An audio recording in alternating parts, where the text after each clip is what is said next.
Turn in your Bibles to Genesis 51. Genesis chapter 51. Clever is an interesting word. It can mean intelligent and bright or smart. Someone from New England, a clever person, is easygoing, but not too bright. But from the South, they're just a pleasant person. But to the British, a clever person often should not be trusted. They tend to turn their cleverness against you. But a clever move to a Scotsman is commendable if it was a deceptive feint that got the soccer player around his defender. But boy, is it contemptible if a person avoiding the intent of a contract. We have clever people and clever sins in our text this morning. So what are Laban and Jacob up to here? Are they being clever? Just smart and shrewd? Are they making clever moves?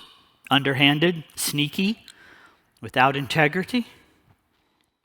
See, God is at work to change the character and the personality of Jacob.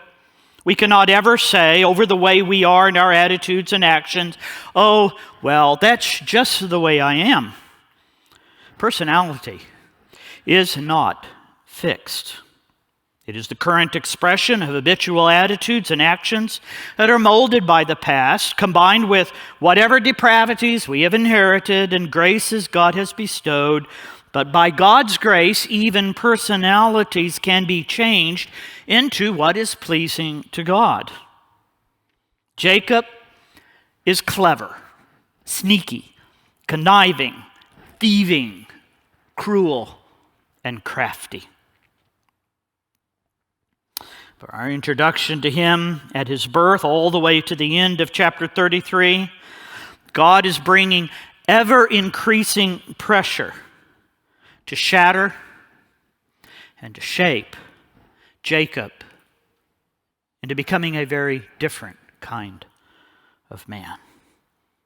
Yet all along, God is also using each of these situations to fulfill his promises to Jacob. He has promised him a people, a land, and great prosperity. So God is at work to both chasten and bless Jacob at the very same time through the very same circumstances. Now, this is a great mercy for all of us. God is at work. God is at work to break us. And He is at work to shape us. And often all at the very same time. So we find here some clever sins as they are bargaining for advantage in verses 25 through 34. Now, for those of us who don't grow up in an agrarian society, we read this with a sort of dimness and distance. And I'm not going to pretend to be a farmer. In fact, I hate yard work. I grew up with goats and chickens and elephants and antelope, and I like computers.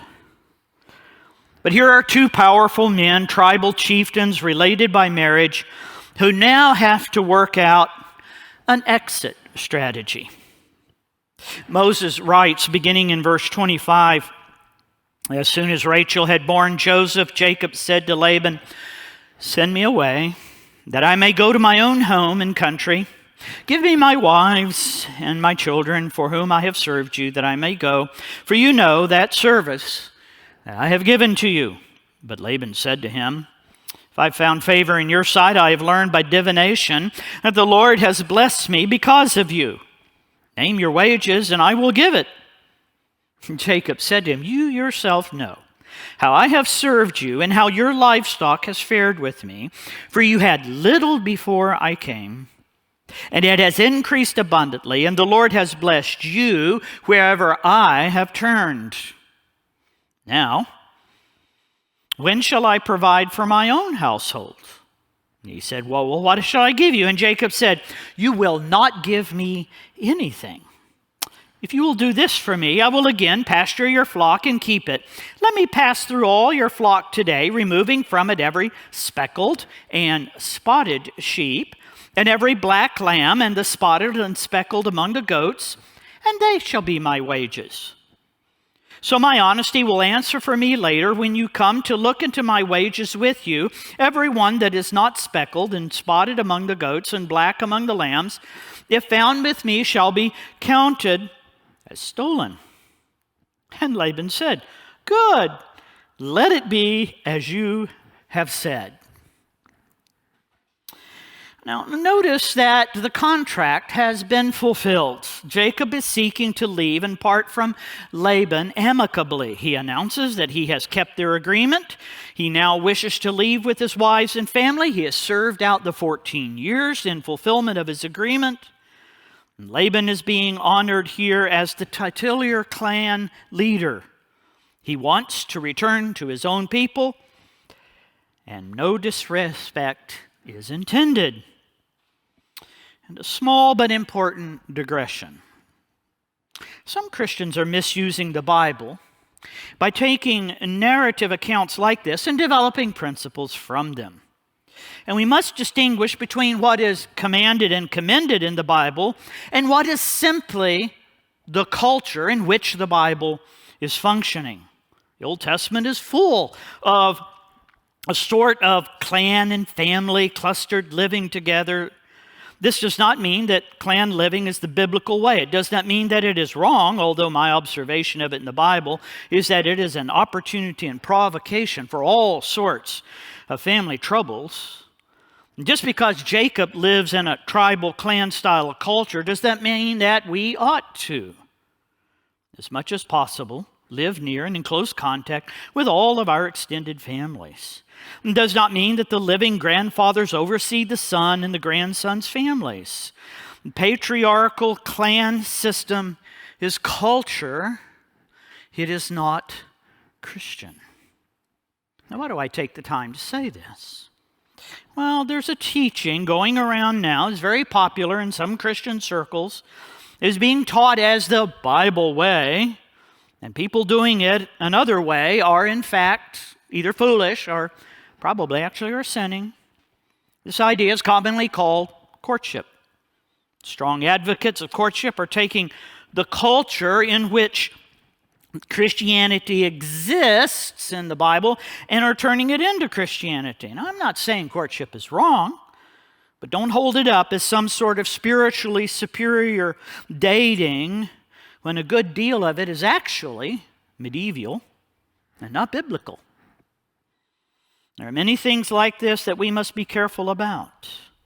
Maybe a way of wisdom, but it is not necessarily the revealed will of God. But it is clear that this desire to return is triggered by the birth of Joseph. Rachel now has her own son. Whatever has been between Laban and Jacob, Joseph's birth stirred Jacob to consider leaving and returning to his homeland. Now, the text does not tell us clearly why this is so. From Jacob's treatment of Joseph, effectively honoring him as the primary heir, it may be that Jacob was already thinking of him in this way. And since he now had the heir that he would actually honor, he needs to establish that heir in the lands where God has promised.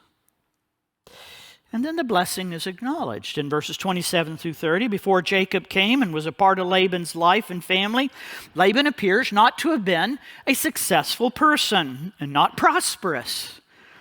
For all his knowing the value of everything and the worth of nothing, God had seen fit to not bless Laban with prosperity. That all changed when Jacob entered the picture, and Laban seems to understand this. Now, he may understand this just as an observation of reality, but he also knows because of divination, fortune telling. that it is God who is behind the blessing of being associated with Jacob. Now, if that's not talking out of both sides of your mouth at the same time, I don't know what is. Fortune telling does not tell you what Yahweh is saying or doing.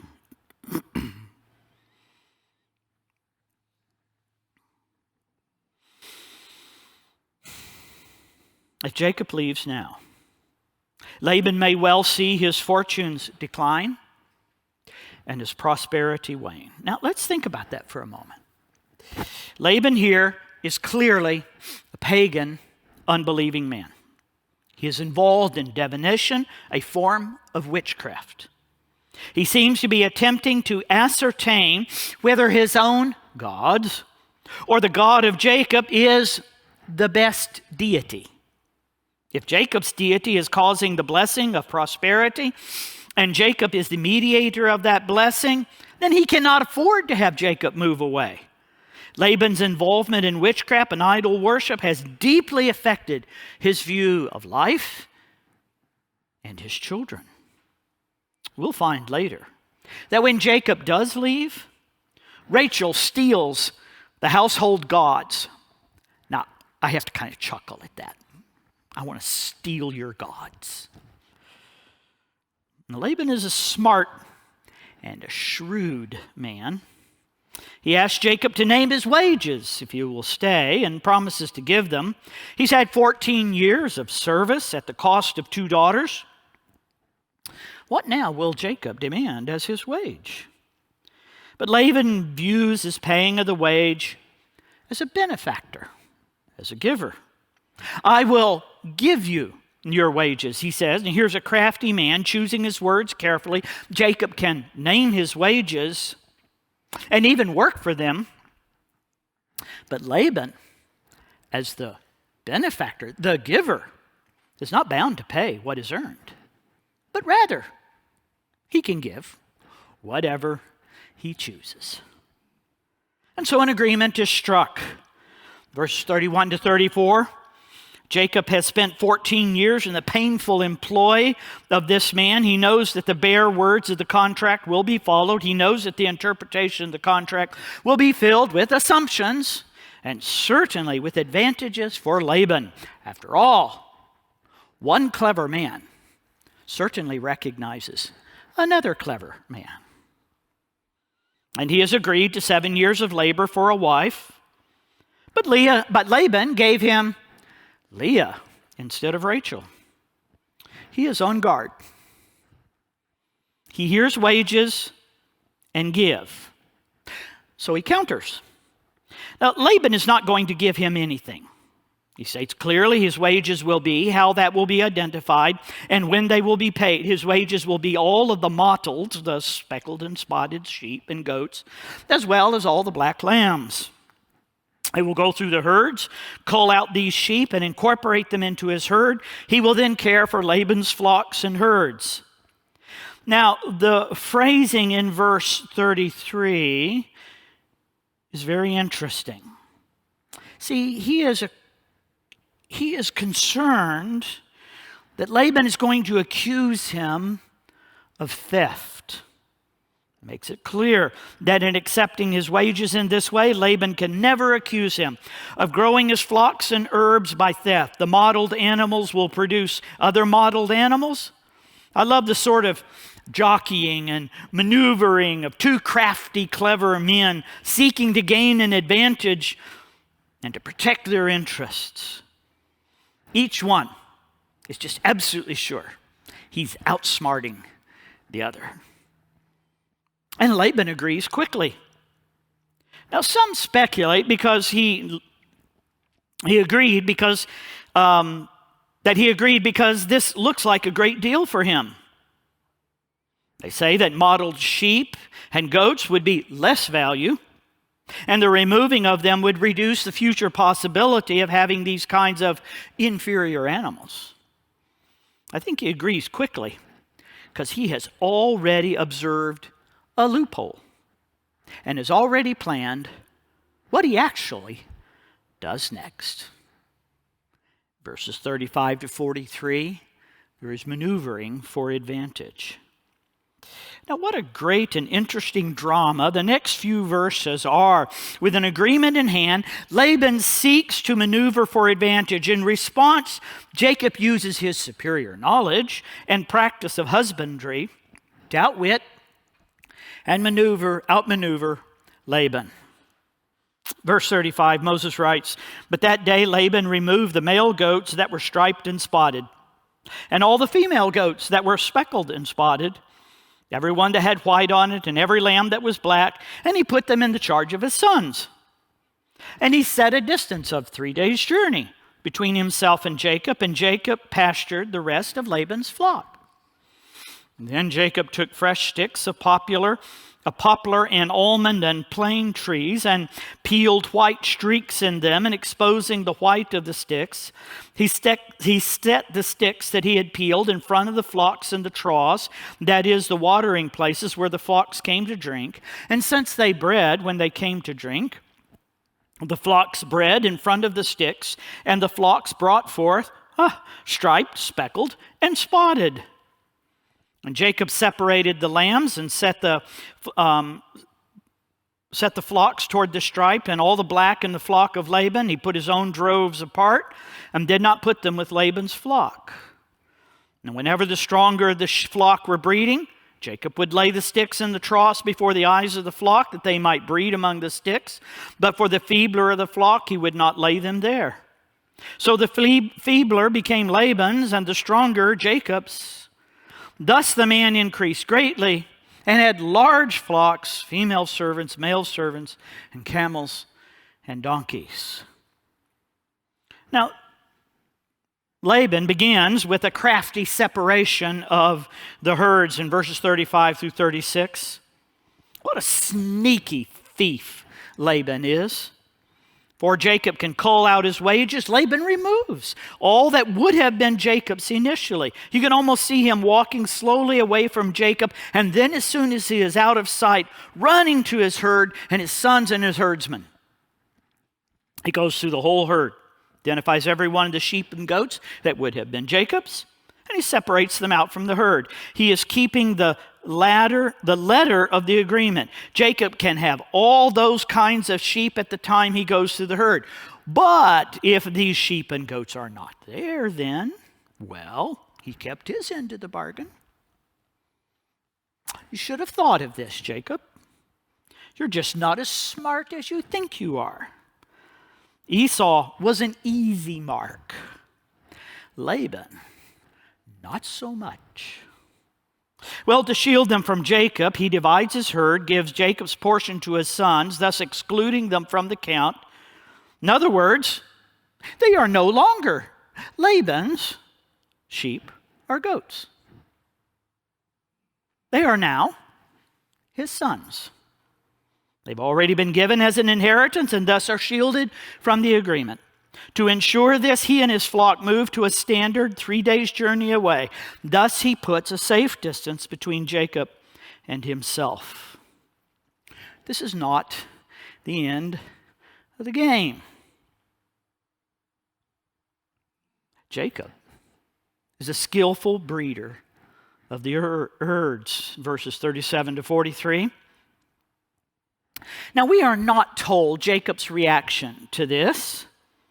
We don't know whether he was angry or feeling cheated. It would be easy for us to impute our own motives. Was he grinning to himself because he anticipated something like this from Laban and he already knew what he was going to do? Well, at any rate, Jacob is not going to be bested. He is, after all, this would make a great movie, wouldn't it? He is, after all, a master herdsman under whose care Laban's flocks and herds have prospered, so he begins to implement a plan that was a mix of current folklore and a profound understanding of animal breeding. Using the understanding he has and the skill he has developed over the years, he begins to breed Laban's remaining flock under his care. The purpose here is twofold. He is seeking to breed multicolored and black sheep and goats for his wages, He is also ensuring the vitality of his own flock, and he is breeding weakness into Laban's. The mechanism that Jacob is recorded as using was and still is very much a part of husbandry folklore. Certainly, he later acknowledges that God was the invisible one working behind the scenes to actually cause the animals to give birth to multicolored sheep and goat.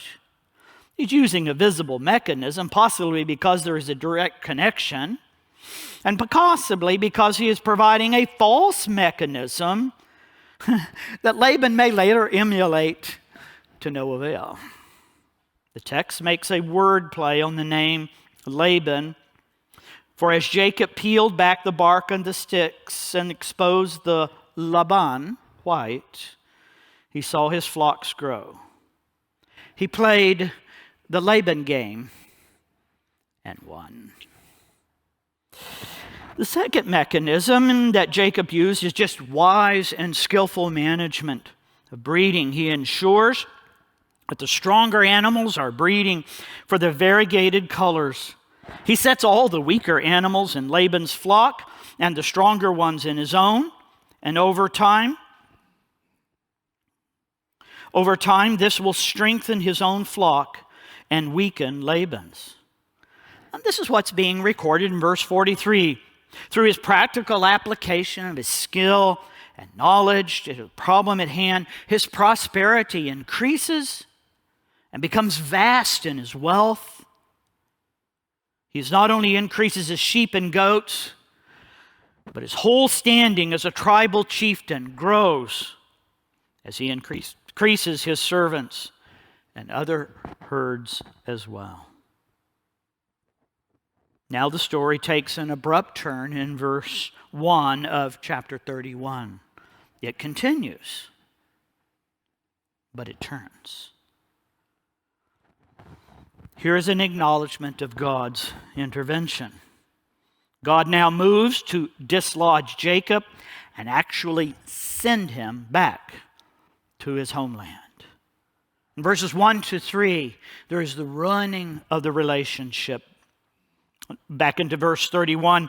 Now Jacob heard that the sons of Laban were saying, Jacob has taken all that it was our father's, and from what was our father's he has gained all this wealth. Jacob saw that Laban did not regard him with favor as before. And then the Lord said to Jacob, return to the land of your fathers and to your kindred. I will be with you.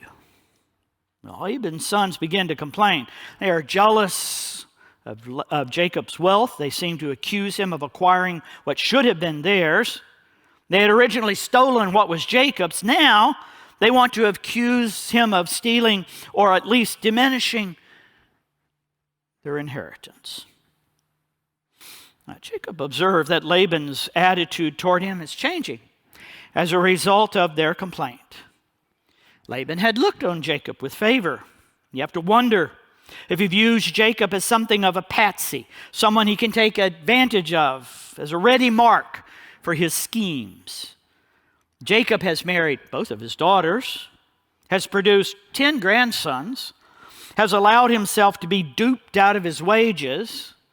He has increased Laban's flock, all the while possibly not realizing the flock is growing in quantity, but is actually diminishing in quality. The boys, however, are starting to persuade him. Furthermore, since he is a thief, and since Jacob is increasing his own wealth on the back of Laban's, he may well be turning against Jacob. Then God steps in and settles the questions of staying or leaving. God instructs Jacob to return to his land and to his family. God has blessed him, and now God promises to be with him. In verses 4 to 13, then we have the rehearsal of God's favor. Jacob sent and called Rachel and Leah into the field where his flock was and said to them, I see that your father does not regard me with the favor as he did before. But the God of my father has been with me. You know that I have served your father with all my strength, yet your father has cheated me. He has changed my wages 10 times, but God did not permit him to harm me. If he said, the spotted shall be your wages, then all the flock bore spotted. And if he said, the striped shall be your wages, then all the flock bore striped.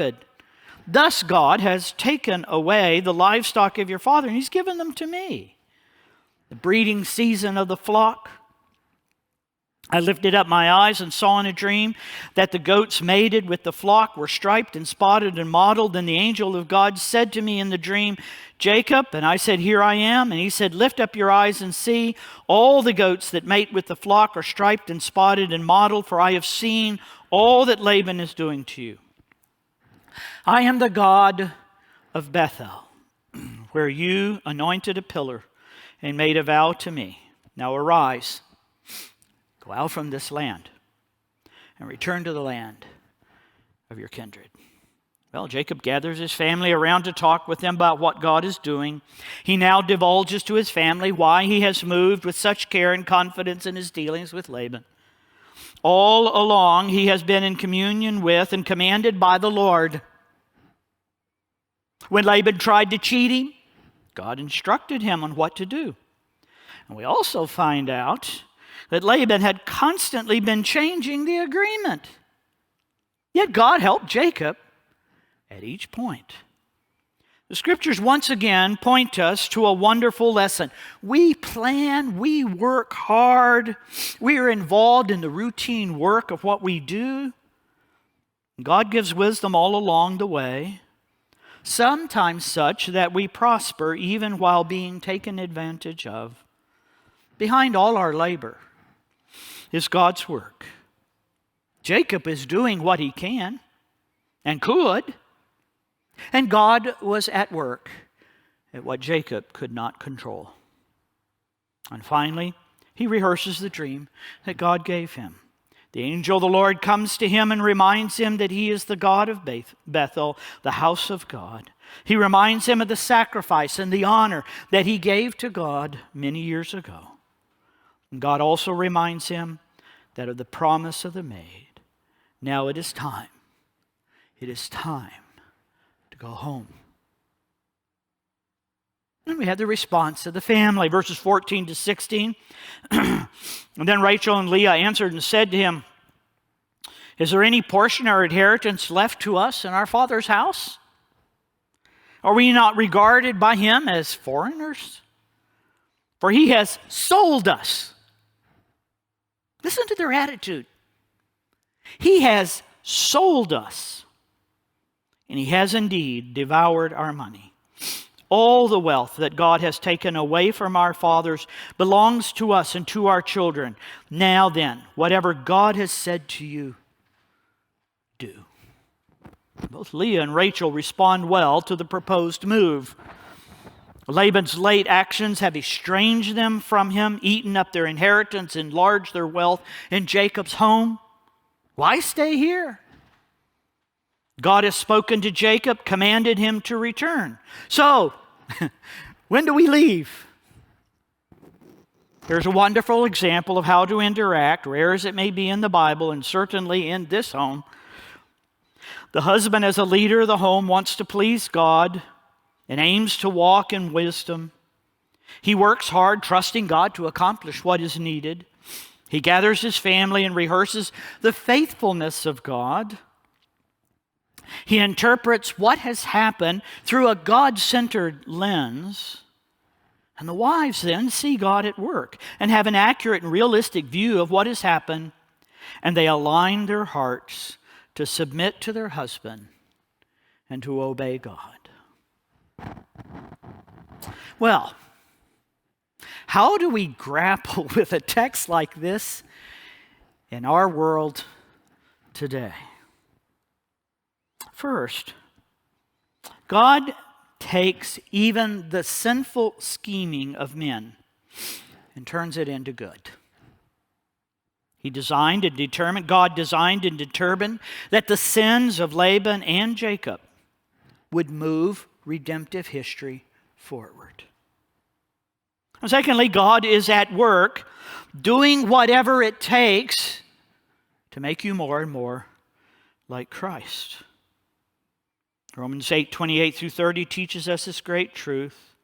Our souls will be deeply comforted if we will map this truth over everything in our lives. And God will work through even the most difficult of circumstances to give wisdom and power to accomplish what He intends. Often that wisdom uses our experiences and our abilities in working out God's will. But we depend on that wisdom and intentionally reach for it when we in prayer ask God for it in faith. And then sometimes we're too clever for our own good. How often are we trying to avoid God's providences, or we're trying to force our own plans? We have our own agenda. But God will work through even these clever schemes to bring us to see ourselves and to rely on Him. Often, God will use our own sins and sins like them of others to transform us. It is very clear and easy to see that deceit and dishonesty corrode character. For all of you who engage in the business world, hold fast to being honest in all your dealings. And Christians should be open and above board in their dealings while recognizing the value of skill and subtlety.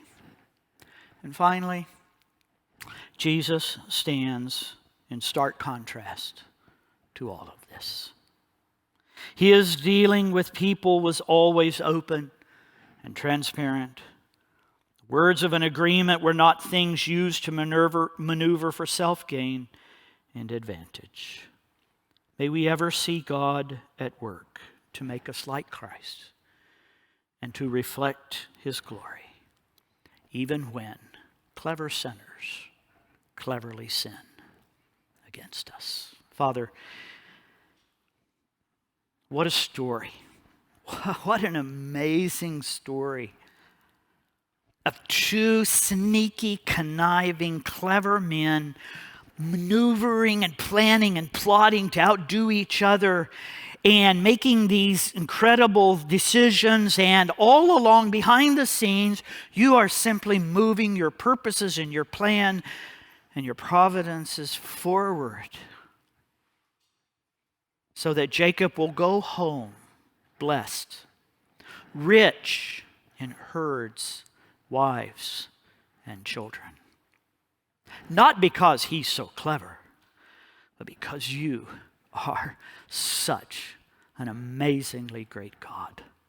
Help us to never forget that you are making us to be like Christ.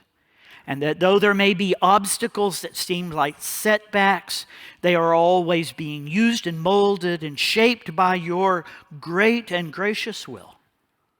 So that at the end of days, when we stand before you, we will stand blameless. In Jesus' name. And for His great glory.